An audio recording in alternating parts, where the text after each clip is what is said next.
আপোনালোকক এটা কথা কওঁ, মই বৰ্তমান গংখৰলা লেকৰ পৰা আহি আছোঁ। তাতে আপোনালোকে গ'লে বৰফ চৰফ খুব ধুনীয়াকৈ দেখিব পাব, স্ন'ফল হৈ আছে।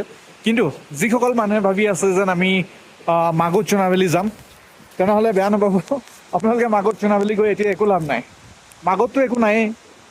চুনা ভেলী যোনখন ভেলী হয়, তাতে যদি বৰ্তমান সময়ত যায় লাইক এনেকুৱাই কিছুমান দেখা পাব। এতিয়া যেনেকৈ জংঘলবোৰ শুকান শুকান, ইয়াতে ভিডিঅ'টো বনাইছোঁ এইটো কাৰণে। এই শুকান শুকান যোনবোৰ জংঘল আছে এইবোৰে দেখা পাব।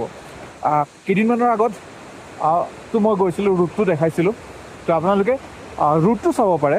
ৰাস্তাত খুব ধুনীয়া ধুনীয়া আপোনালোকে ধৰক সৌন্দৰ্য দেখা পাব, নদী আছে আৰু ৰাস্তাটো বিৰাট ধুনীয়া। যোনটো ৰুট হয় সেইটো বিৰাট ধুনীয়া, বহুত ধুনীয়াকৈ বিয়াৰৱে বনাইছে, সেইটো মানিব লাগিব।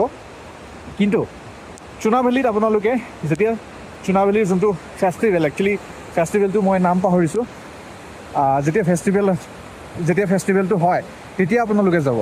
আদাৰৱাইজ এতিয়া চুনা ভেলীলৈকে গৈ একো লাভ নাই। যদি গংখৰলা লেকলৈকে আপোনালোকে যাম বুলি ভাবিছে তেনেহ'লে প্লিজ আপোনালোকে এতিয়া যাওক। আজি হৈছে 11 নৱেম্বৰ।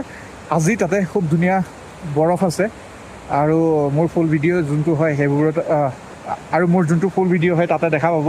কিন্তু আপোনালোকে মাগুৰ চুনা ভেলীলৈ এতিয়া প্লেন নকৰিব। মাগুৰ চুনা ভেলীৰ যোনটো প্লেন আছে সেইটো আপোনালোকে মাৰ্চ এপ্ৰিলৰ পিছত, মানে মাৰ্চৰ পিছত কৰিব। মাৰ্চৰ পিছত যদি কৰে তেতিয়াহ'লে আপোনালোকে চুনা ভেলীখন বহুত ধুনীয়া দেখা পাব। এতিয়া গ'লে এনেকুৱা লাগিব যে পইচাখিনি এনেহে গ'ল নেকি। বাট ৰাস্তাটোও ধুনীয়া আৰু যোনটো গংখৰলা লেক তালৈকে যদি যাব পাৰে তেনেহ'লেতো আপোনাৰ বল্লে বল্লে।